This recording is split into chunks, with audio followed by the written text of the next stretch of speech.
We welcome in a man tonight that strikes fear in the heart of fantasy players everywhere. An MLB and NFL fantasy analyst for Elite Fantasy and Fantasy Guru, this Tout Wars champ and two-time FSWA and DFS Live finalist will suck you dry with all your DFS tests like he's a fantasy vampire. 35-time high-stakes league winner and the Fab Whisperer. The only man I've ever been intimidated of before hopping on a podcast. We welcome in Vlad Sedler. Vlad, what's going on tonight, man? David, what's up? Doc LC, thank you for having me. It's a pleasure to be on with you guys. That's a hell of an intro. Thanks, man. And I'm genuinely honest about that. You are I think one of the most intimidating guys I think I've ever reached out to come on the show. It's true. He put it in our group chat. Just like the success you have with all the stuff you're doing with DFS and all the stuff you do with fantasy. Yeah, you built up quite a resume. So I'm looking forward to you giving that advice to our listeners tonight.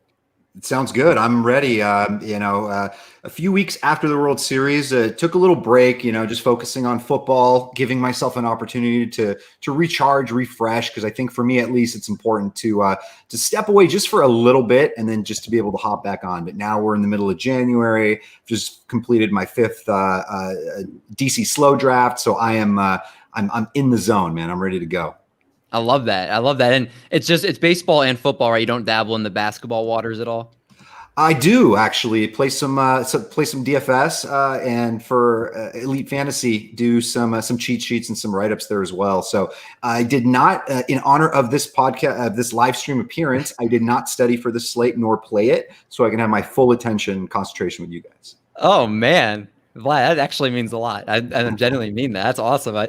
So I'll have to reach out to you after the show, just maybe for a little DFS insight talk here. Sure.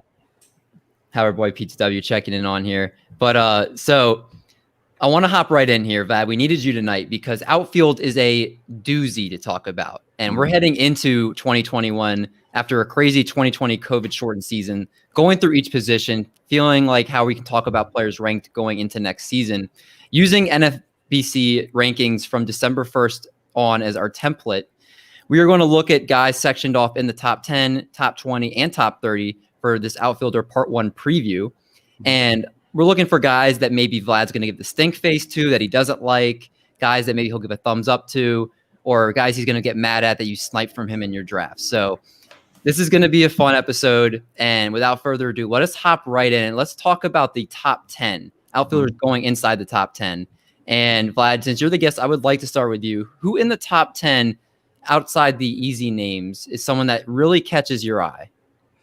Well, I mean, first of all, just in general, looking at the outfield pool this year, especially like in the top 20, top 30, the names are pretty much the same. I'd say about 70% of the top 30 are just about the same guys. A few people have moved out. JD Martinez is now utility only. He's dropped to like 100 ADP-ish. Jorge Soler isn't in the mix there. Lariano fell out. Victor Robles, Tommy Pham is right there on the border. So those guys are out. And then you've got all the hot guys. I'm sure we're going to talk about them a little later. The guys that really broke out in 2020 are Zarania, Teoscar Hernandez, Grisham, Biggio. These guys are now sort of replaced it. But just looking at outfield as a whole, it really hasn't changed. You still have about 25, 30 or so guys in the top 100 overall. So that's where we're at with that. As far as in outfield, looking at the first few picks, I mean, that you pretty much outside of Tatis, the first, 5 or so picks are outfielders there. And, Cunha, obviously the top dog there, right even before his prime, really, probably expecting a pretty good season here. First overall, pretty much consensus. You see some drafts Tatis going, some people take bats, some say take Soto.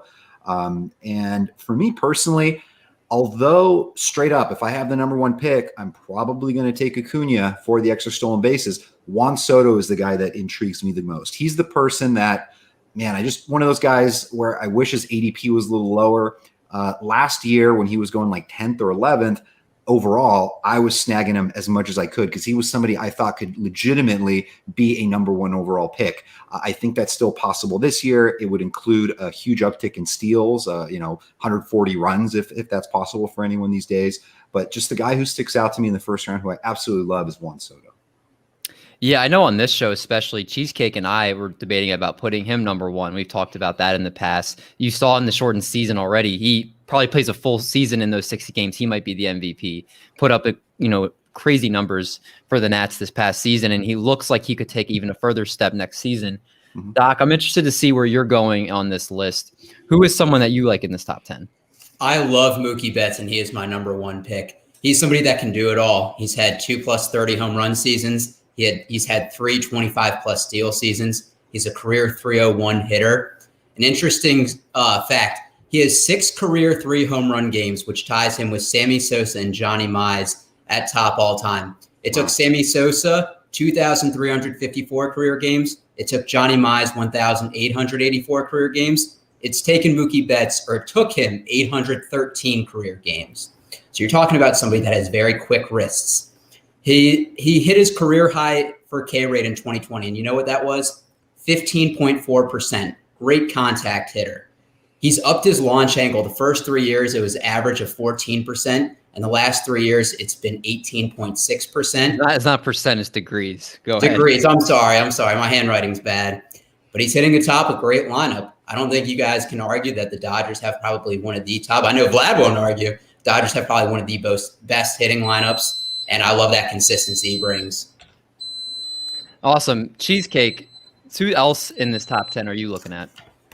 The best value I like in the top 10 is going around pick 21. That's Bryce Harper. Harper has been consistently good in the Statcast statistics over his entire career. His xSlug has been red almost every season of his career. His xBA has been red half the seasons of his career. His xWOBA has been red almost every season of his career. His exit velo is consistently 91, 92.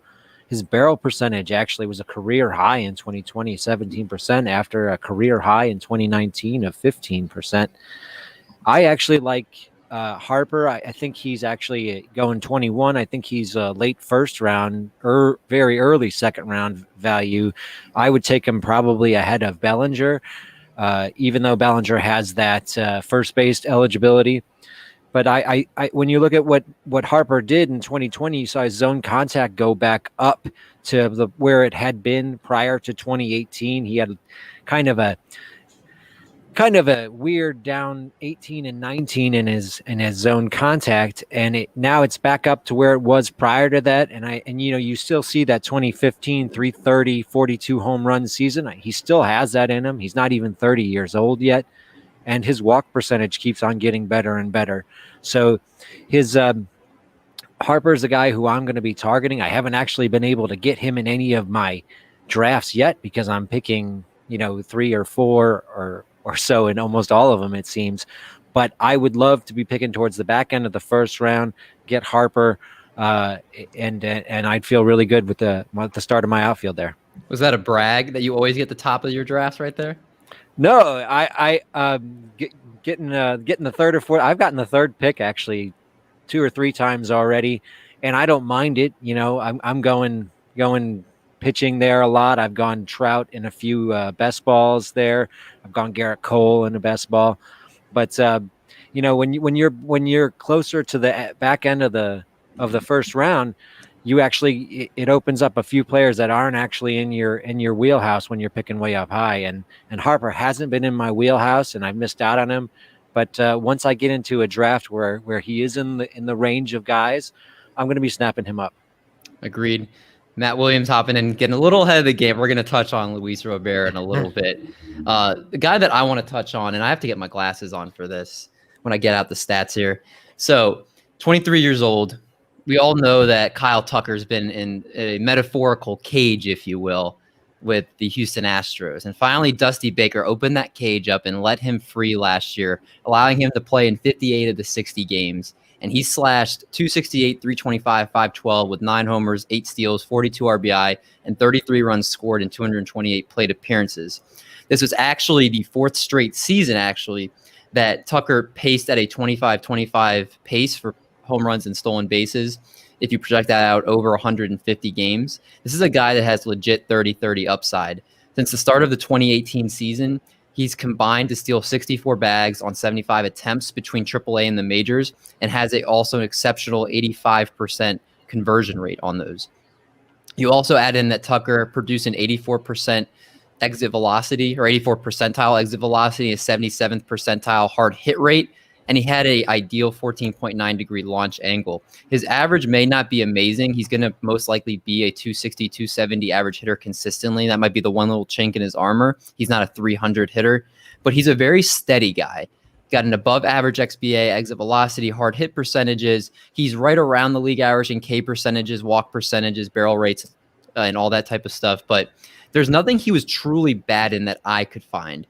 And even the biggest thing was that he took a step back against breaking balls this season, but that's something I think could normalize more towards what his 261 XBA was in 2019. He also has a decreasing ground ball profile and an over 30% live drive rate. He's my safe place. He's where I want to go to feel safe. I feel like he's going to give the production for where he is. I know he's a lot higher this year than in the past, but I feel like looking at his profile, there's not a big glaring hole that he has that has me scared about taking him inside the top 10 outfielders.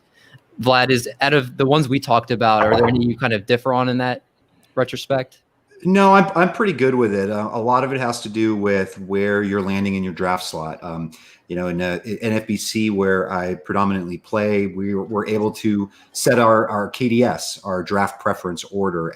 Actually just finished an article for Fantasy Guru about it, how to strategize for it, how to basically prepare yourself to, once you sort of know your draft slot, or even when you're preparing your draft slot, you can basically what you need to do is map out those first few rounds, because what a lot of people do are like, oh, I really want Trout, so I can get him 6, so he's my 6th pick. But what about the 2nd, 3rd, 4th? How are you going to construct the roster? What categories are you going to acquire? Where are you going to take your starting pitching? What is that going to do for your closers? So a lot of things to think about that. So for me, it's where I'm falling in line with, I'm happy to take Harper in the early 2nd of a 15 team.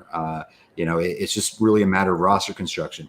Kyle Tucker, I will mention, that is my boy.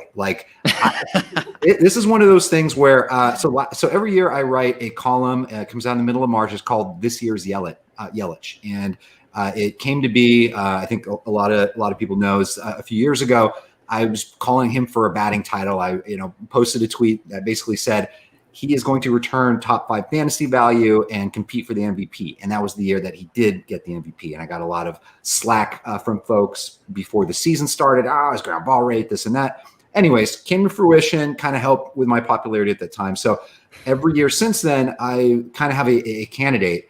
I had a little bit of a cop out in 2019. I came up with a list of 7 guys that could potentially be, saying that there was no true this year's Yelich. And this year's Yelich would be like top 50 overall guy, not a top 10 or whatever, top 50 that can provide across the board of all categories, steal bases, and potentially provide first round value. My main guy for that last year was Bo Bichette, but I had Kyle Tucker as basically my runner up. So I had him in every league around 150, 160 overall last year, just across the board, just my guy. So it's really sad now to see him going top 30 overall. Got to pay full value, got to hope he gets it all done. Actually, in my live stream last year, almost got him to come on the show. I was going to have him on, and ended up couldn't do it during beginning of COVID. But I'm a huge Kyle Tucker fan. But now it's fully priced. You're talking about 30th overall, maybe he creeps up to 25. It's there's a lot of opportunity cost there. So, but either way, I'm a fan. I love that. Anytime I'm on the same page with you, I'm feeling good about myself with that one. So let's go to the other side, and let's go to the one in the top 10. Maybe you're not completely avoiding because they're very talented players, but you might have a little bit more questions about their profile. And Vlad, who is that player in this top 10 for you? I don't have a question about anyone in their profile. For me, with a first round pick, I'm not going for this intense upside. I want the steady Eddie performers, and maybe somebody that can steal bases. If I'm not taking someone who steals bases in the first early rounds, it's either an ace pitcher or it's Freddie Freeman, who could lead the league in runs and RBIs and just, hit 350 and mash. So I'm not really going after the Arenado types like I used to. I want to get some speed in the early rounds. So unfortunately, just by default, and you guys might lose a little bit of an audience for this, but just by default, it's going to come to Mike Trout. And that's really because he's just older than everybody. He's creeping up on 30, doesn't have the best lineup around him. I'm sure they'll get some guys, but is he going to run? One stolen base last year, 11 the year prior. When you have these guys, Soto is going to steal you 10 to 15, Acuna 30, every Tatis 25, 30. Everyone in this range is stealing bases. And will the difference in everything else, overshadow what the other guys can do for his lack of steals? So because these top outfielders are so rock solid, even Bellinger around top, he's 4th overall last year. Now he's 15th overall. Maybe he can hurt your batting average, unlike some of the rest of these guys. But he's still probably going to run. He's still young, still stealing bases in the middle of a good team. But I want to see Angels kind of build around that. And I'm really hoping that there are no interruptions in his season and that he can play a full season. Of course, he could be the top performer, right? I mean, you go look at Cardi's the bat came out today with his projections and Trout's like way, up there, but everyone else. Can he do it? Of course. When was the last time he's returned first overall value? You don't necessarily need that first overall value. It's been a while, right? It's been a while since he actually returned first overall value. So I took him in a draft at 9 the other time because he felt to me it was perfect. Great. But if I had to pick one guy that I'm not like over the moon about, as crazy, as blasphemous as it may sound, it's Mike Trout. Taking that same word, do you think it's blasphemous to project Mike Trout for 15 steals next year? Because I thought he still has 15 steal potential in him. And that's I liked him a little higher up the board. He could. And I think what happens is sometimes like when I'm doing my projections, I try to not put too much emotion into it. Like, to like tweak something to get him to like your top 5. You're like, well, he's a top 6 guy. So, but he's not there with his 7 steals. So let me bump him up. That's the type of thing that I think we kind of need to avoid. So I'd like for him to steal 15. Is it possible? Will he start running again? It's possible, but I don't know if it's likely. That's fair. Doc, I know we were talking about Kyle Tucker before, and that was a player you just had a couple questions about. So do you want to talk about those questions, or are they answered? Yeah. No, I'm going to talk about it. David said when I said dislike for his ADP, he said, "Ooh, that's a hot take," and I say I embrace it. So he finally did show promise last year. David talked about his triple slash, his 9 homers, 42 RBIs. He did have 6 triples, which led the majors. But I'm going to look a little bit deeper than that. And behind that, with a 7.9% walk rate and a 20.2% K rate. And Art has mentioned on previous shows, a lot of times what we saw at the beginning of last year was hitters not swinging as much, and their swinging percentage down. And Kyle Tucker was the complete opposite because he came out swinging. In his first 24 games, he only had 4 walks through his first 97 at-bats, so basically a 4% walk rate, and he hit 226. But you take away a 4 for 5 game, and he's actually hitting 195. Now, I know sometimes people go, oh, they're a slow starter. You think of the Anthony Rizzos, you think of the Paul Goldschmidts. So it wouldn't be a big deal if he's a veteran, but he's played 50 games prior to last year. He had 131 at-bats, and he was hitting 206 coming into this season for his career. I look at the Astros lineup, and with George Springer gone, I don't think it's nearly as dangerous. Jose Altuve, Alex Bregman is solid. Yordan Alvarez, Carlos Correa. Between Correa, Alvarez, and Altuve, at least one out of those 3 will get hurt. And they only got to face the AL and NL West last year. I think the teams in the Central and the East, they don't forget about the cheating scandal. I think they're going to want their shot at the Astros as well. I think they still have a little bit of target on their back. So I like Kyle Tucker. He provides a lot of upside in a lot of categories. I just don't think he has that consistency for somebody that's going 30th overall. That's fair. I mean, again, like Vlad said, you're paying 100% of the cost to get him this year. He's not a bargain anymore. Mm-hmm. So that plays in. Again, if you're getting him at the price of last year, I don't think any of that is a concern. That I can see that having to take him in the top 30 as he is right now, that those kind of could creep in a little bit. Cheesecake, you have the same guy that I do. I'll let you kind of start, and then I'll finish him off. So if you want to set the table, go ahead. I mean, I do want to just real quickly throw out there, Yelich is someone who I'm a bit wary of because he had the largest drop in swing percentage out of anybody in MLB last year, dropped 10%, and his zone contact rate dropped dropped 11% as well. So there's a little bit of concern there, but where he's going, I'm not too mad at that. The guy who I'm really fading in his draft spot in the top 10 is Luis Robert, Lou Bob. Great nickname, great talent. The power will be there, as will the speed, but I really have concerns about his batting average. I'm not sure what the batting average floor is. You saw how streaky he was last season. He started out hot, ended ice cold. The whiff rate went through the roof. So his fastball whiff rate was over 36%, breaking pitch whiff rate over 46%, 57% on off speed. What is the floor of someone with that sort of whiff rate? And what is the adjustment timeline of someone like Luis Robert? I mean, I'm 100% sure he's going to keep getting run out there by the White Sox. He's their best young player, one of their best young players, if not their best young player. But I do wonder if you're going to be looking at the end of the season and he's going to be hitting 225, 230 with like 25, where that batting average is really a killer, and you're spending the 36th pick on him. I just think that is too high of a draft price for that sort of batting average uncertainty, and I'm avoiding him at this point. You touched on a lot. Again, I'm just going to finish him off here. You talked about his problem against the breaking pitches and his whiff rate. Also, just overall strikeout percentage was bottom 6% in the league at 32%. He also, people aren't talking about his complete just collapse at the end of last year. He was through August pretty much hitting 298, 356, 660 with 9 homers. Going then into September, he finished the year, the last month of the season, hitting 136, 237, 173 with 1 extra base hit and 94 plate appearances. So again, I mean, is it the rookie wall? That's something that could be brought up. Could he have maybe turned that around? But again, at the end of the day, it's hard with that volatile profile. And Matt Williams actually adds a really good point here. Hard to see him batting above 7th in that stacked lineup. So that's just a problem all around. I think, again, you're paying for what he looked like for most of the season, but it was still a shortened season. If that, you don't know what it would have looked like with a full season of struggles. Had that September stretch to October too, he could have fallen out another 3 rounds. You never know. So I think his profile is something I'm a little bit more wary of. Vlad, what are your thoughts on Luis Robert? I mean, he's going to be an incredible talent, and last year was pretty much what I expected out of him in terms of what a rookie usually does, right? I mean, it's either they start off hot and then kind of cool off, or vice versa. I do know that there was some correlation with when he started to sort of hit that slump and some sort of injury. I forget what it was, but I remember reading something that it could, there was something, maybe, something leg involved or something that affected him physically from being able to really continue his massive season.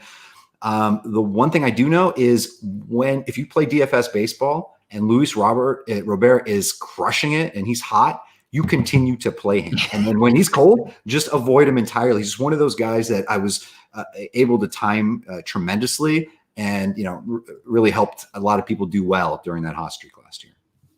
Yeah, I mean, there's a couple other streaky players that we're going to get to here, but he was definitely one. I do want to get a little bit more interesting here, and let's start getting into that 11 to 20 range. And these are guys, again, that we maybe have a little bit more discussion about, a little bit more wide range of outcomes. Vlad, who is somebody in the 11 to 20 range that you specifically are trying to target in a lot of your drafts? So this is kind of to be honest, this is a range where I'm not particularly fond of. I think this is a range where I'll be either hitting infield positions or starting pitching in NFBCs. I might even, maybe even take like a Liam Hendricks here, even possibly, because I do want to make sure to get some closers. But I do kind of like Cavan Biggio's 3-position eligibility, to be honest. It might seem like the price is a little high, but I was all in on the Blue Jays last year. That just that top of the lineup, I think, is just going to score a boatload of runs. It's great hitter's park for them, whether they go back to Toronto or they're in Buffalo against some really bad still AL East pitching that they won't see quite as often, but they still will. Baltimore, Boston, just horrendous. What are the Yankees doing? I'm not even sure. I'm sure they'll sign some people, but there's really a lot of value in a league where such a high percentage of people hit the IL, or people go for little fake maintenance IL trips. That having somebody that can cover not only second, third, and outfield, but also like middle infield, your corner infield spot, I think is really valuable. He's through 700 plate appearances. I think he's got like a little bit over a 15% walk rate. He's got some power. Not necessarily a incredibly hard hitter, but somebody that can hit you 20 homers, maybe steal 25 bases. Just a lot of nice, well-rounded value. The one issue with him, of course, is the batting average, even through the minor leagues. Contact-wise, and going through some slumps himself. That's something he'll encounter. But you're looking at one of the few guys that's going to possibly approach 700 plate appearances. Some of those could be bad. He could end up hurting you if he hits 240 with 700 plate appearances, but you're going to get a crap ton of counting categories. So I think that's worth its weight in gold. So 3-position eligibility, I'm kind of fond of Biggio.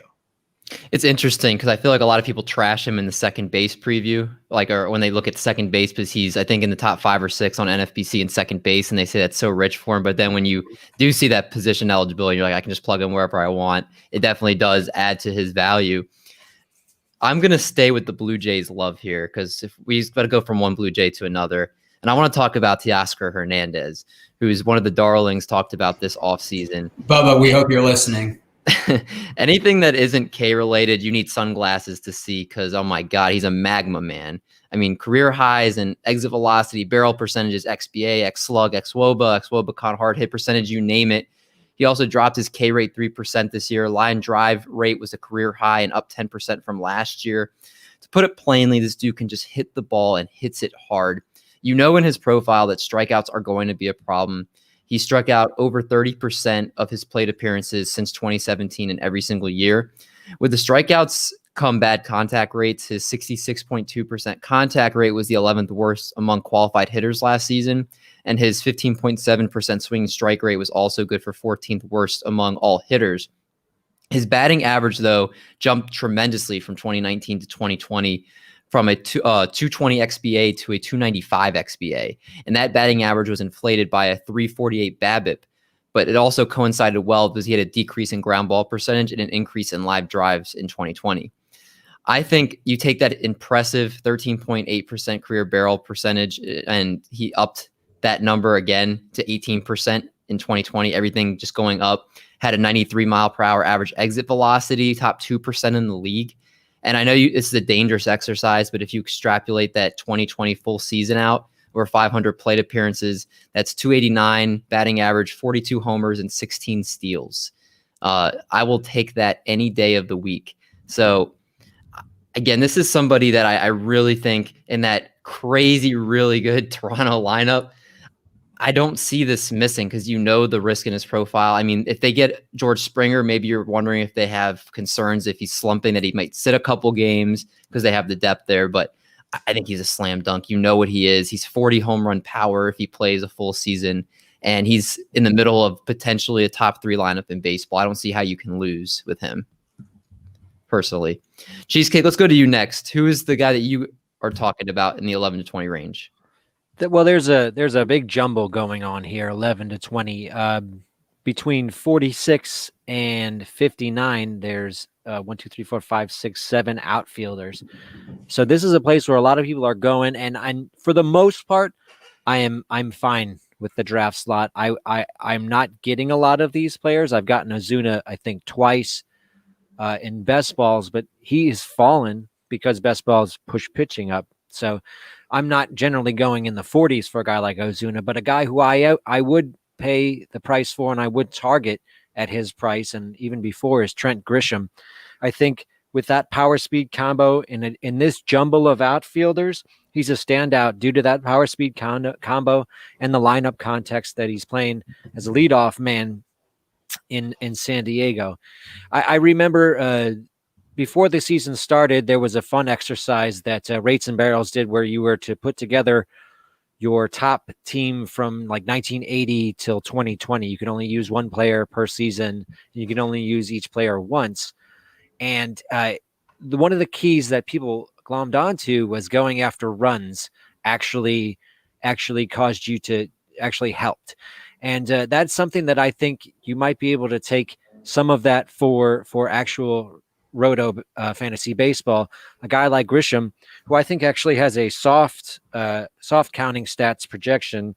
I look at Steamer, he's projected for 24 and 15 I think that's very reasonable, but his counting stats are projected for 91 runs and 74 RBIs. Batting atop that potent San Diego lineup, 91 runs, I think he might be able to sleepwalk to 91. I think he might be able to get closer, to over 100 to 110. I think that's a pretty soft projection. And I like him to stay at leadoff because he actually has shown no significant difference in his platoon splits. So Grisham at 59, 24-15. Now he has some batting average concerns, but he has a pretty good walk rate. But at 59, getting that possible 25-15 with the counting stats, I think that's a really good value at that position. All right, I like that. Doc, finish this one out, and then let's go to the negative side. Who's somebody positive for the 11 to 20 range? All right. Well, speaking of George Springer, he is the guy that I like. So he's a free agent right now, which I think his ADP is low. It's about 57. This is a guy that's had 20-plus home runs in 5 out of his 6 full seasons. He had 14 and 51 games for 2020, so not trying to go down that hypothetical what if, but over 162 games that would have equaled out to about 44 if he kept that pace up. He's cut his strikeout rate dramatically. It was 17.1 in 2020, the lowest of his career. Consistent double-digit walk rate every year. He had a 259 BABIP last year, which is far below his career average of 306. So you figure that's likely going to go up. And teams are only spending money if they want to contend. If a team doesn't feel like they're serious about winning this year, they've been selling their players for discount. I don't see teams spending big in free agency unless they think that they're a contender, which means hopefully he goes into a good lineup. So I think this is probably the lowest that you can get Springer now if he signs with a team like a Blue Jay or the Yankees or any team that has good hitters surrounding him. I think you're going to see his ADP go up. And okay, I like that. I haven't heard too much of the Yankees. I've heard mostly the Mets, Blue Jays kind of the two big dogs. I woke up this morning and I had a dream that George Springer got signed by the Yankees. So I'm believing that it's going to happen. I can see the pinstripes. I could definitely see it. I think that you should put that out on Twitter because I haven't seen that take anywhere. So you might be the Ken Rosenthal for this. You can break the news then. But let's go to the negative side. Let's talk about someone we're fading. Vlad, you said you hated this range. A bunch of guys here. Is there one guy more than any of the other ones that you really don't like? I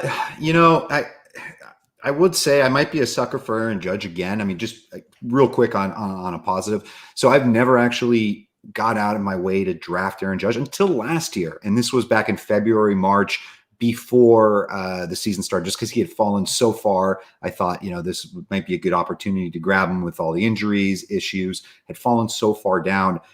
Now, this might be a year I might be in on him again. But as far as who I'm down on, no one specifically. I might have some sort of built-in bias against Starling Marte. And maybe it's just because I've called him to be a bust before and it didn't quite happen. It was kind of a middling effort. But for somebody that I've seen go as high as early 3rd round and 15 teamers, somebody that is, doesn't hit the ball necessarily all that hard. Somebody who is, I'm going to be 33 basically at the end of this year. He's getting up there in age. Don't know what type of teams, what kind of lineup is going to be around him. And maybe even the steals dip down at some point here. So for whatever reason, I'm not too fond of Starling Marte going at like 45 ADP. And then the other guy that I'm just not quite sure on, I don't know if I'll be pulling the trigger, is Randy Arozarena. And obviously what we saw from him last year and down the stretch of the season and in the playoffs was remarkable. It was absolutely phenomenal. But I don't know if I'm willing to pay up this price to be able to see that, especially hitting out of Tampa there. David doesn't realize he's muted. That was the perfect baton pass while I'm muted, because Doc, that is somebody that you felt the same way about as well. So why don't you add to that? Yeah, Vlad and I are both wearing white shirts, and we're going to say why we're not high on Randy.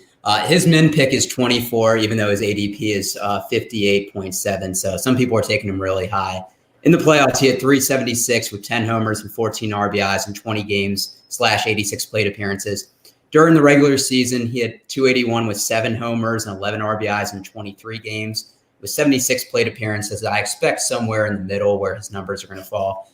But it's concerning because even though he had that really great stretch in the postseason, he still has a high K rate. It was 28.9 for the regular season, 24.7 for the playoffs, and a low walk rate. He had 7.9 for the regular season, 9.3 for the playoffs. And I think what you have to think of too is the legal issues that happened with him. There's 2 things that he was arrested for: an altercation with his ex-wife and his ex-father-in-law, which falls under the MLB domestic violence policy. That's what Domingo Germán was suspended 60 games for. And also charged with trying to abduct his daughter, even though, in his words, he thought he was taking her to a safer place. This happened in late November. It hasn't even been 2 months yet. We don't know if there's going to be any legal discipline sent his way.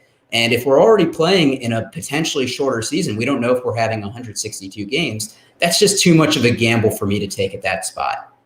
I totally forgot about all that. That is an interesting point. He's got some baggage, literal baggage right now. Cheesecake, brighten the mood a little bit with some more negativity. Sure. Yeah, sure. I mean, I'm gonna be pulling my pants and dropping trow on the guy you liked, though, David. So I'm gonna have to pour some cold water on the Teoscar love. I mean, I love how you said if you extrapolate, he gets 42 home runs. Yo, if I extrapolate my ding dong, I'm John Holmes. So let's keep it in our pants with that sort of stuff. He has a great power speed combo, but his K percentage is well over 30% consistently. His career BABIP is 310, and last season was 348. What's the batting average floor of a guy like Teoscar? I mean, he hit 289 last year, but are we really expecting him to be 250? I don't know. He never hit 250 before last season, so his batting average floor might be right down there at 230.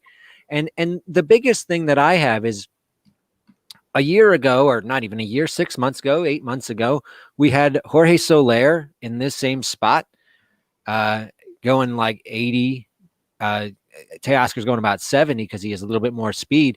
Jorge Soler was going about 80, 90 after having a fantastic power season. And now Jorge Soler's going in the 130s, 140s. And I really can't see the difference between Teoscar and Jorge Soler other than the short sample size for Teoscar was good and the short sample size for Soler was bad. So I think that there's a lot of volatility that's not being recognized in Teoscar's profile, even though the promise is there. The promise is great. I mean, he has sprint speed of, 85 for a guy of his size. Guy hits the ball that hard. That's fantastic sprint speed. He was a base stealer all through the minors, but I really think his floor is way lower than we are expecting.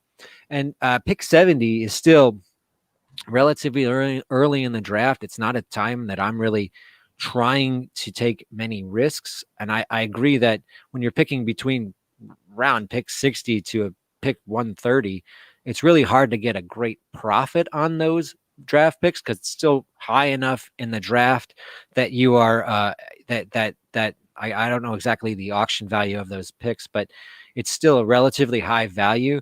But there's a lot less certainty in the profiles of these players. And for me, Teoscar is a guy whose profile is very uncertain. And I would much rather wait on Soler and get him 3-4 rounds later than reach for a guy like Teoscar. Cheesecake, while I agree with that Soler is very similar and you could wait later, you are wrong about the rest of Teoscar Hernandez. So let me take out my metaphorical member here and let me pee all over your take of Trent Grisham. And let's talk about Trent Grisham. And I'm not going to be long with this. He didn't hit the ball very hard, strikes out a little bit more than someone I like in his type of profile, does not walk a lot. He steals some bases, and his batting average was not a fluke last year, but he does not swing a lot as his first pitch swing percentages were all below league averages. He also had under league average in zone contact. If he had qualified, he would have had the 8th highest weak contact percentage in the league at 9.8%, which is more than 3 times the league average. For where he's going, he's too rich. That's too rich for my blood with all the quality bats they have in San Diego. I think everybody's kind of obsessed with this speed aspect that he brings, but I see a couple things that I'm not sold on, and that weak contact percentage and the fact that his zone contact and his overall swings are just below league averages. I'm wondering, again, he has the great walk percentage, but you got to be able to connect with some balls sometime. And if he keeps his swing rates down that little amount, are those stats not going to be there when he's not hitting the ball as well as he was this past year? So that's just my little concern with Trent Grisham. No, I think it's fair. I think with his sprint speed, though, a little weak contact, he'll be able to leg out more base hits than a guy who's slow. So that's one thing. And his outs above average is in the 99th percentile, which is something that you have to think. That weak contact, he'll be able to get more out of that than most people with that sprint speed. But I definitely see your point that he is teetering. But I like him hitting leadoff for those counting stats. So he has a 59.24 NFBC ADP, and Teoscar Hernandez has a 70.47. Would you like to make a bet on this pod right now with the guy that's a really good bettor? He's eyes to this. Would you want to make a bet right now who has the better season in 2021? Are you talking to me? I'm talking to you. Yeah. Oh yeah, I'll bet you. I'll bet you that Teoscar. I bet you Teoscar drops off the table for at least a month or two this season, and Grisham has a better season. All right, the winner gets to choose the other person's profile picture for a week. Done. Let Vlad hop in here. What are you guys going to use for the like based on auction value? Like, what are you going to base it off of? The better season. That's good. We could player rater, maybe. I don't know. There you go. Razzball player rater. That's what I was going to say. Just straight up. That's a good bet, and I'm interested that you guys, even though there's a bit of a difference in ADP, you didn't go for any odds. Just a straight up, 1-for-1. So that's cool.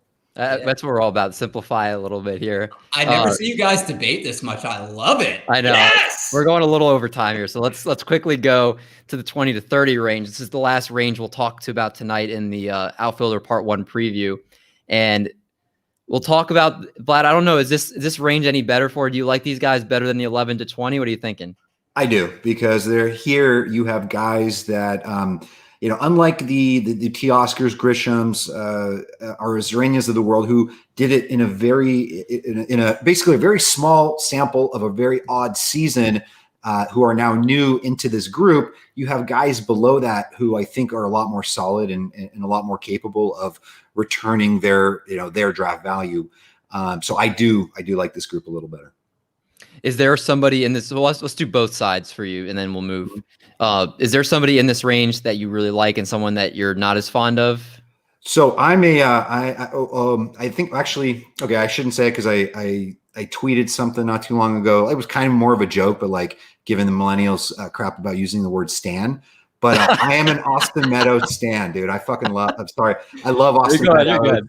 And I just 90th overall is just, to me, ridiculous. I know there are people like, oh, he's gonna switch, he's gonna be platoon in that lineup. I mean, no.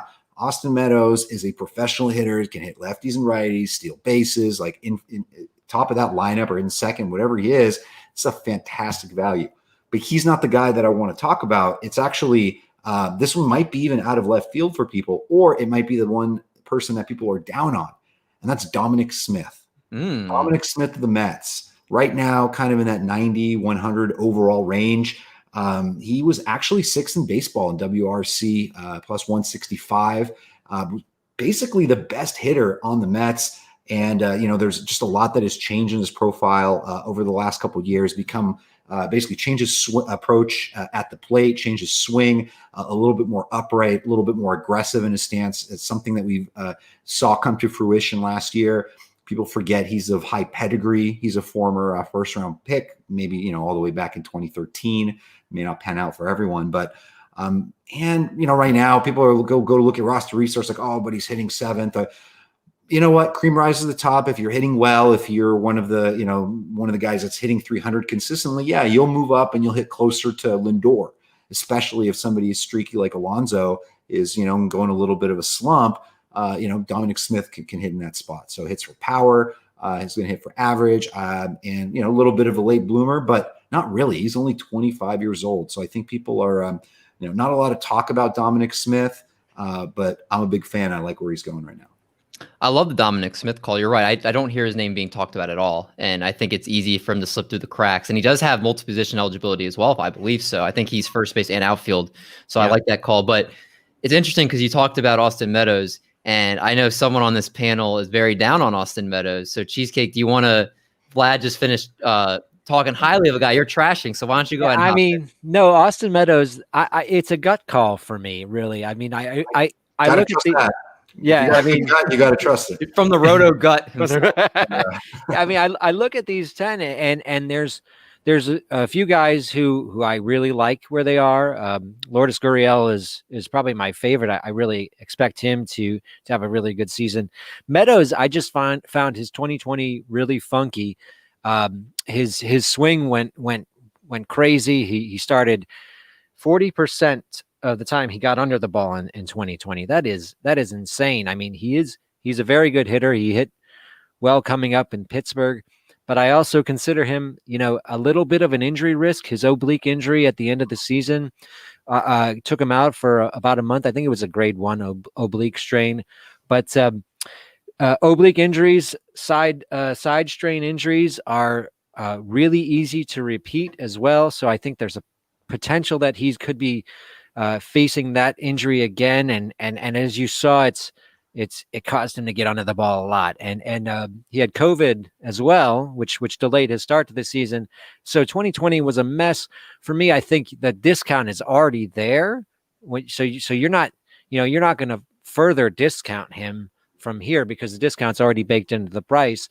But for me, I think in that range, as you say, there's Dominic Smith. There's a lot of first basemen that I feel are very good values at that range. I'm not looking to get Austin Meadows in there. It's really just a gut call, and I think it's there's a really good chance I'm wrong on it. But for me, I think that the chance of a repeat of that oblique injury and the weirdness of his swing and what happened to it in 2020, it's just something that I'm not really going to be taking a lot of chances are. But like I said, I really like Lourdes Gurriel hitting third, supposed to be hitting third according to Roster Resource, and his counting stats should benefit greatly from that lineup position. He's shown consistently good barrel rates, hard hit percentage, XBA, and X slugging over his career, and I think the projections they show that his improvement in K rate will hold as well. They project that, and if that happens, I think you're going to be looking at a really good season out of Lourdes Gurriel, a guy who I'm looking at as my second or third outfielder, and he's going around 80. I think that's a really good acquisition value for a guy who might be able to give you top 50 overall value. I was just going to say, by the way, the Blue Jays, it's such a shame. I was basically all in on those guys at fantastic values. Now they're all fully priced, and that's the thing that kind of sucks. I would, you want their best hitters, you got to pay premium for, but that's a really, really, really good lineup. I hope, I hope a lot of people aren't going to see the type of damage they're going to be doing this year, but between Biggio, Bichette, Guerrero, Teoscar, Gurriel, maybe if they even add Springer would be unbelievable. I mean, this team is going to be ready to compete this year. Oh yeah, I would love to see them get another pitcher or two though, because their pitching is still a little questionable. I'm a Robbie Ray truther. I think he's gonna, or Stan. I think there's one of these years it's gonna happen. But Doc, give the Cliff Notes version of the couple guys you want to talk about. Well, now that I know that Vlad loves the word Stan, I'm going to say I stands Charlie Blackmon. Very undervalued, hit 400 in the last 4 out of 5 seasons, minimum of 29 home runs his last 4 full seasons. Big drop off is in speed, went from 14, 10 to 2 stolen base, was actually on pace for 7 for 2020. I'm going to give you this 15 game stretch he had in 2020. He went 34 of 66, which is 515. How many players do you know that can get that blistering hot over a 15 game stretch? We were talking about if he was going to hit 400 for the season, and he had COVID. He had a week to warm up between when he was cleared to play and from the actual start of the season. So he went 0 for 8 to begin the season, his first 2 games. That's when he had that really good stretch. His home and road splits, 306 at home, 300 on the road. That's not worrying to me. I dislike Byron Buxton, his durability. Watch your mouth. David, I'm gonna tell you why. I'm the opposite of a stand for him. He played 87.5% of the games in 2017. The next highest for a full season is 56.7% of games. So you're lucky if he plays every 2 out of 3. He has a career 29.5% K rate and a career 6.4 walk rate. In 2020, that was 1.5%. He's a career 238 hitter. He had 2 stolen bases in 39 games. So he actually played 65% of the games in 2020.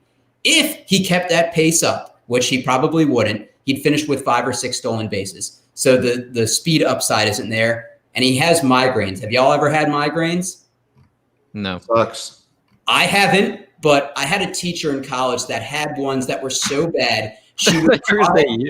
No, she would cry in the middle of class and cancel it. That's how I know it's got to be bad. If a teacher cries in front of her students and abruptly ends class. Your research, your data for backing this up is starting to stray in the wrong direction. Don't say that because you're a Twins fan, David. You need to accept the truth. Okay, well, my question in this range is Dylan. I just have a question about Dylan Moore. Is it? I mean, I look at his profile. It's nothing like bad, but for him going in the top 30, is it just strictly that stolen base upside? Is that why everybody's freaking out over Dylan Moore right now? Yeah, that's pretty much all it is as far as I'm concerned. Yeah, I mean, he absolutely could steal a bunch of bases, but just, this is for people, this kind of came out of nowhere. I mean, really it's last year, if it was basically this year would be his first full season played. Like, 2019, he was essentially a bench guy. No more than 300 plate appearances. Last year was, really a nice little breakout, but I think people are extrapolating that into a season this year that may not happen. Could help in steals. Steals are a scarce commodity this year, but I think there are other ways to go about it. But I do think that's an interesting debate between him and Buxton, for example, because, with Buxton, he's very polarizing. People either love him and keep giving him a chance, like, I can't quit Buxton, or they're just going to keep, forget about it. Like, they're just done with him. They want nothing to do with him. And then those people will automatically just gravitate to Dylan Moore. But I think that's something that, like, I personally might want to deep dive in and not just give a quick answer like, oh, I like Buxton over Moore, because it might turn out that Moore is the better option. Yeah, it's very interesting. I think he's one of those guys, again, with limited sample, but right now the stolen bases are definitely, I think, the polarizing part, just on the outside looking in. The only guy that I'll touch on, and I'm not going to say everything I wrote down for him, and that's just Nick Castellanos. He was a popular dark horse MVP pick by many people in the fantasy community. Guess who was the first one to who started the Nick Castellanos MVP campaign and put Was it you? That was me. Oh, God. Well, until all my friends then laughed at me halfway through the season. They're like, I told you Casty was suck. Well, I didn't know you were the conductor, so I'll happily take the caboose. And he began the season on a 12-game hitting streak, slashed 366, 470, or 447, 878, 6 homers, 10 runs scored, 13 RBI. And final 48 games, finished with a 192 batting average with 8 home runs. And just a couple things I saw, his expected batting average was actually nearly 50 percentage points higher. So I think that's, again, you see his 225 average, his XBA was 273. His expected WOBA was 356, but his actual was 324. But also his slugging percentage was 70 points higher. His slugging percentage was 70 points higher than his actual slugging percentage. So going through all that, and you see that obviously was the you look at first and you see an increase in his line drives, which will increase you'll see an increase in BABIP, but his BABIP actually dropped with the increase in line drive, which is not a normality that you'll see. So he has a career 329 BABIP. It was 257 in 2020. I think that's going to regress a little bit more to the mean, or positive regression, all those terms that people hate to say. But I think he's, again, somebody that I think he benefited from a little bit of bad luck. I have a couple other things, but I think he's somebody that I think is going to actually bounce back. He's got a little bit of a cheaper value now with the down season. I just snagged him in a best ball draft, so happy with that. I think he's somebody. Sounds like, Vlad, you're going to be on that same train too. Yeah, I mean, it's a price point thing. It's just one of those things that it's going to be what my needs are at the time.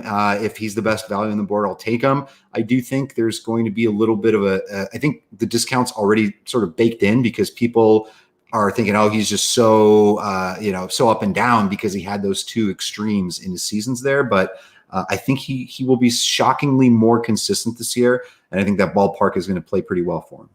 Yeah, agreed. And I just saw the proof May 30th. Vlad made the call, and Dylan Bunny is the Cy Young. Even though he didn't win Cy Young, he actually had a really good bounce back year. So That was my one and only year ever touting and drafting Dylan Bundy. I'll never do it again. Next year, I mean, by the way, you guys don't draft Dylan Bundy this year. Velo's down, don't do it. Extra advice there. I love it. Vlad, But- you seem like a great betting guy, so I'm gonna have to go to you for some other bets. By all means, yeah. Let's go from that. Let's go to our question of the week. You did not use that music. Only the OGs know where that's from. Okay. So our question of the week is sponsored by Shady Rays. Doc, tell us a little bit more about Shady Rays. You know, my girlfriend hates when I'm a proactive person, and I thought women like a man that takes charge. So did you guys know that it's only 58 days until we turn the clocks forward and daylight savings time comes? So the days are getting longer. That means you need a pair of Shady Rays, and I got mine right here. You know what they're going to do? If you break them, you damage them, going hiking, going camping, making fun of David and throwing your sunglasses at him because he's ugly, they're going to replace it. You want to feel good about yourself and have low self-esteem like me. For every pair bought, they're going to donate 10 meals to Feeding America. They've already done 13 million. I can't even count that high, okay? If you're liking what I'm saying and you want to help us out, go to shadyrays.com and use code TRIPLEPLAY and get 25% off. You're going to save money. This is besides RX series, by the way. So laugh at me, call me ugly like David does, but make sure you take care of your eyes this upcoming spring and summer. When you use that voice, like my ears bleed. Please don't use that voice again. David, I hate you so much. That's fine. So our question of the week, sponsored by Shady Rays. Which outfielder going outside the top 300 is that attractive person in your eyes? The person that you just like highlights across your screen. You have to grab them. They're the hot commodity. Vlad, you're the guest. I want to start with you. Who is the top outside the top 300 guy you're looking at? Can I get a privilege as a guest to give you three? Oh, yeah. The floor is yours. Just because, like, I mean, I just need to share. At least we'll see how it pans out. But first of all, Corey Dickerson is my every year guy. I mean, you know, David Peralta, for example, in Arizona is no longer. I mean, he's like 250-ish, 270. Fantastic value, so he doesn't quite make it. But every year, people sleep on David Peralta, career 290 hitter, always coming through for you. Corey Dickerson, somebody who hit for a little bit more power earlier in his career, now hits for better contact, more average, is going to be probably, you know, leadoff man hitting or second in that lineup. So I'm a big fan of Corey Dickerson, 346 ADP. Second guy is climbing big time. Oscar Mercado, 386. If you go to Rest Resource right now, he's not even showing like in their starting lineup. But Oscar Mercado is basically being slept upon because of a poor 2020 shortened season, which was just wild in so many respects. So you're going to see sharp players start to move up on Mercado, end up being like a top 200, 250 guy. And then last but not least, this guy nobody even cares about. He's so down the line. It's like, you know, 27th round guy, but it's the leadoff man for the Cincinnati Reds, Shogo Akiyama. Fantastic player in Japan. Came over and had a really bad start to his season. A lot of people dropped him in fantasy, people that had invested in him, but he continued to play every day, made some approaches at the plate, and started hitting a lot better and actually running again, stealing some bases. So he's another guy that I expect to get double-digit steals after 400. And how many people that are leading off, even if it's not every day, but how many leadoff men do you get after 400 ADP? So those are the three at the moment that I would recommend at this point. So you pick Corey Dickerson every year. Is that like one of your guys? I mean, yeah, he's just always one of those guys. And like I'm in the 12th round. I'm sorry, 30th round of a 12 teamer, and I need some batting average. And Corey Dickerson is there. That guy for me every year used to be Howie Kendrick. My 18th round guy for that was David Peralta for so many years. So I always have like that guy. Corey Dickerson feels like somebody I can trust in that respect. Well, Vlad did not just give you one, everybody. He gave you three. Tuck those away. Don't show your friends. Those are three good late round targets right there. Cheesecake, somebody that you're looking at outside the top 300. I want to echo that Corey Dickerson love. Roster Resource has him leading off right now. Just someone I want to throw out there. guy who's considered extremely injury prone, David Dahl. I remember Will Middlebrooks on the CBS Fantasy Baseball podcast talking about playing in Colorado Springs and in Colorado and in Denver, and at that altitude, it's really hard to recover from injuries. It's possible you could see finally a healthy David Dahl season. He's still pretty young, going right now at 304. I don't think that 300 post 300 draft pick price is going to hold. I think he's going to be climbing up, especially since he's probably going to be starting, and the news about how Colorado affects your injuries is starting to spread. So Dahl is a guy going 304 who I really like. And of course, Dickerson, great value where he's going. You barely made the cut. You took the first person outside the top 300. Well, that is playing within the rules. So good job there, Cheesecake. Of course.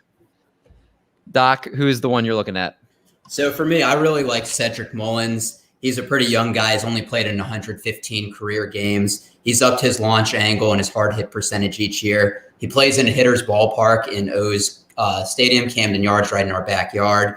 He had 7 stolen bases in 48 games. So over an entire season, it averages to about 19 or 20. So if you punt on that category, I know I've talked about a lot of people that don't have speed that I like, but he's a good source of steals that you can get, much later in your drafts. A good pick there. The guy I have, and actually it's funny because Cheesecake and I didn't share this before the show. We luckily texted about it like a couple hours before to say who's our guys were, and then we had the same one. And it was Robbie Grossman going as outfielder 107 at pick 436. So Vlad, I don't know if did you know that the Tigers, he signed a 2-year, $10 million deal. That was the first multi-year contract the Tigers have given somebody since 2016. Yeah, they believe in someone. That's good. So the fact that they gave him the first 2-year deal in 5 years makes me think, all right, he's going to be locked in for plate appearances. He's a switch hitter. He's projected on roster resource to hit number 2. His 826 OPS last season was only 2 points shy of his career high in 2016. And if he had played out a full season, he would have actually broke his career high in home runs, projected, of course. But he's going to get the opportunity there. 21 walks in 51 games, bumped up his on base to 344, and he had a 130 OPS plus. He's a different hitter than you might remember in Minnesota. His uptick in power was just from him actually talking with A's hitting coach and former Astros teammate Jed Lowry, which helped him kind of achieve that kind of transformation, and they broke it down, helped him use his legs more on his swing. But AJ Hinch is a huge fan of Robbie Grossman, and that was why Robbie Grossman said he was going to come and sign with them. Was strictly AJ Hinch was a huge selling point for him. But manager and a player both love each other. It's a happy match. He's going to get plate appearances. He's going so late. I think he's someone that's going to easily help boost out the rest of your outfield with somebody that's going to be probably your outfield, like 6, 7, 8, maybe. Like it's just incredible the value he's at. So he's my pick. But great discussion with that. I actually want to add, because we always have a fun question of the week too. Vlad, strictly for you, pancakes, waffles, or French toast if you had to pick one? Man, that's a good question. I could do all 3 things, but if I had to pick, it would probably be French toast, just because it's so, it's not something you have all the time, right? You're like, oh, some French toast. You put a bunch of stuff on it. Sounds good to me. See, I like that. And I feel like French toast, people get turned off by the A or whatever, but I feel like it makes it so much different than the other two. Oh, yeah. And that's a nice element to it. I like that. Vlad, I knew you were a smart man. Now it confirmed it for me. So let's go to our last segment, and that's going to be our game of the week. Welcome to the arena. All right. We are in the arena for the game of the week, and that is also hosted this week by the Doc. So, Doc, what are we playing to finish out the show? All right. Well, fellas, I'm sure we've all gone on a blind date before, but now we're going to do a little blind resume game. So what I have here is I'm going to break it down by each position, and I'm going to give you a player's triple slash, their home runs, and their RBIs for 2020. I'm going to give you 4 multiple choice answers, and you have to let me know who you think it is. We're going to do round robin, so we'll start with Vlad, then David, then Art, and then rotate. Sound good, fellas? Yeah. Let's do it. All right, so the first, we're starting out with the catcher position. The triple slash is 289, 401, 579. This player hit 8 home runs with 25 RBIs. The options are A, Wilson Contreras, B, Austin Nola, C, Will Smith, or D, Christian Vasquez? Vlad, who's your guess? How many home runs did you say? 8 home runs. Was it Austin Nola? David, who's your guess? Wilson Contreras. And Art. That's Will Smith. It is Will Smith. It's 1 point for Art. Wow, you were very confident with that. Yeah, you knew that right off the bat. All right, so Art with 1 to start off. The next we're going first base, and David, we're starting with you. The triple slash, 222, 342, 414, 11 home runs, 24 RBIs. Your options are A, Anthony Rizzo, B, Pete Alonso, C, Jesus Aguilar, or D, Christian Walker. I think that was Anthony Rizzo. Okay, Art I'm going to guess Anthony Rizzo as well. and Vlad. I shall go Rizzo as well because he hit like ass this year. You know, that was, I thought I might be able to get you guys slipping a little bit, but you all know that Anthony Rizzo had a low average this year. He was very much ass. Agreed. Yeah. All right, we're going to the second base next. Hopefully David gets this wrong. The triple slash, 230, 331, 468 with 8 home runs and 27 RBIs. Is that Keston Hiura, Mike Moustakas, Kevin Biggio, or Chris Taylor? And Art, we're starting with you. I'm going to go with Moustakas. Okay. Vlad Moustakas as well. and David. That sounds like a Kevin Biggio line. It screamed it to me. So I think it's Kevin Biggio. Well, it was Moustakas. Oh, I should have just stuck with them. Art and Vlad get a point. Art's 3 for 3. David's in last place, just like how things should be. Oh my god. We're going to third base now. We're going back to Vlad to start. The triple slash, 255, 345, 465 with 11 home runs and 38 RBIs. Your options are Anthony Rendon, Kyle Seager, Brian Anderson, or Vlad Jr. You see what I did there? No, you didn't say 80 home runs and 180 RBIs for 2021, so it's not Vlad Guerrero. I'm going to say Brian Anderson. Okay. David? So are you playing a mind game since you said it like that? Brian Anderson, that you want us to say that? Or I'm even overthinking it, but I think it also was Brian Anderson as well. Art? Oh, gosh. The batting average is too high for Seager, too low for Rendon. I'm going to go with Anderson as well. It is Brian Anderson. You know, I looked at players that were close in stats, and they were all pretty close. Seager hit 241. Rendon hit, I think, 265. So good guessing by you guys. We're going to go to shortstop next, and we are going back to David to start this. The triple slash of 274, 345, 464 with 10 home runs and 35 RBIs. Your options are A, Brandon Crawford, B, Didi Gregorius, C, Francisco Lindor, or D, Dansby Swanson. I'm going Dansby Swanson. Okay. Art Francisco Lindor. and Vlad. Dansby Swanson. It is Dansby Swanson. So David's back into it, and Art and Vlad are tied at 4. So Wait, so I have 2 or do I have 3? you have 3. There we go. Art- Okay. I'm in this game. Art and Vlad each have 4, and David has 3. So anyone's game. How many do we have left? We have outfield, we have starting pitching, and then I have a bonus if we need it. So Okay. Well, Okay. if I beat Vlad, it's going on my resume. So all right. Well, we don't want you to add anything to your resume. We want it to be blank. We're going outfield next, and we're having Art start with this. A triple slash of 250, 406, 581 with 14 home runs and 29 RBIs.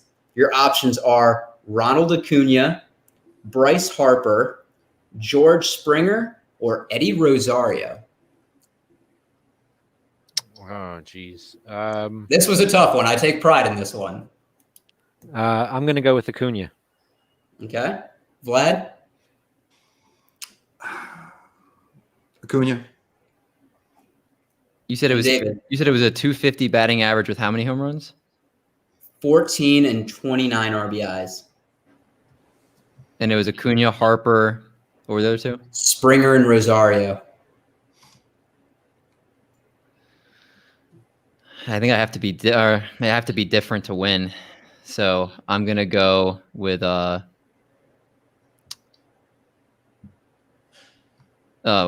George Springer. It was Acuna, David. You should have done it to stay I mean, safe. I was thinking Acuna, but if I guess the same one, I can't win. All right, well, Vlad and Art both have 5. We got starting pitching. So for pitching, what I'm going to do is I'm going to give you their win-loss record, their ERA, and their Ks.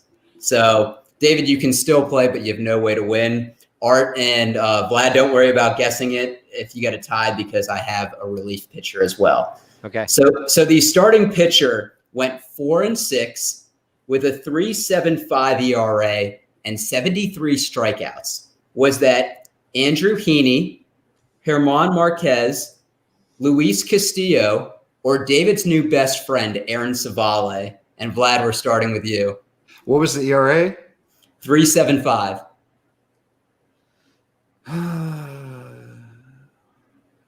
The Rocky Marquez. Okay. David? I'm pretty sure just after talking with him, I remember looking it up and it was closer to 4 than 3.7. I think it was like 3.9. So who were the first two again? Andrew Heaney and German Marquez, and then Luis Castillo. I think it actually was. I remember Luis Castillo actually having a losing record and a good ERA. So I'm going to go Luis Castillo. Art. Castillo. It was German Marquez. Oh, I believe all of these pitchers went 4-6, so that's how I got it. So Vlad won this one. I don't know if you guys want to do the relief pitcher for fun. No, he got it. Vlad got it. He deserves the win. He deserves the FaceTime. Don't want to hold them any longer. I will give him. He gets the round of applause. That's because David doesn't get to add anything to his resume. But Vlad, I want to thank you so much for coming on the show tonight. It was truly, really fun to be able to talk about the outfield position with you, and it was just a real treat for us to be able to talk with you. Thank you, guys. You're all fine, upstanding gentlemen, or maybe not all upstanding, but very entertaining. It was fun to talk with you guys, and I look forward to doing it again sometime. Vlad, can you tell our listeners, in case they're living under a rock, where they can find you on Twitter, where they can find your work and other projects you might be working on? Yes. So Twitter, I'm at RotoGut, ROTOGUT.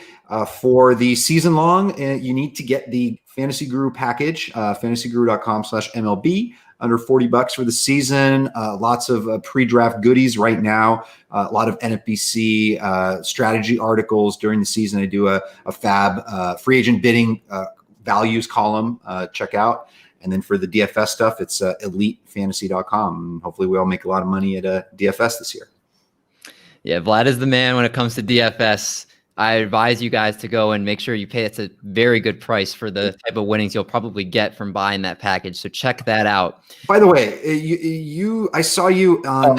I knew this was coming up. The Millie, man, that was a heck of a football team, right? Yeah. So I did end up cashing a few hundred. It wasn't as much as I would have liked to finish with, but I'm getting close, Vlad. Like I'm there are a couple times I'm like right in there, and I dream about it. I hope it happens one of these days. Is that a hell of a sweat? Like you just kind of see it, and there's still a bunch of games to go. You have a bunch of player minutes remaining. You're like, just that hope, the chance that you can get it feels nice, especially off of like $20. More than $1 million is the dream, Well, it's funny too, because the Millie Maker winner pretty much had like 8 of their 9 players going from the Pittsburgh Cleveland game. Yeah. That's just how crazy it can be if you just basically stack one game. That's why it's so fun. DFS, I'll take DFS over season long any day, just the rise it gets.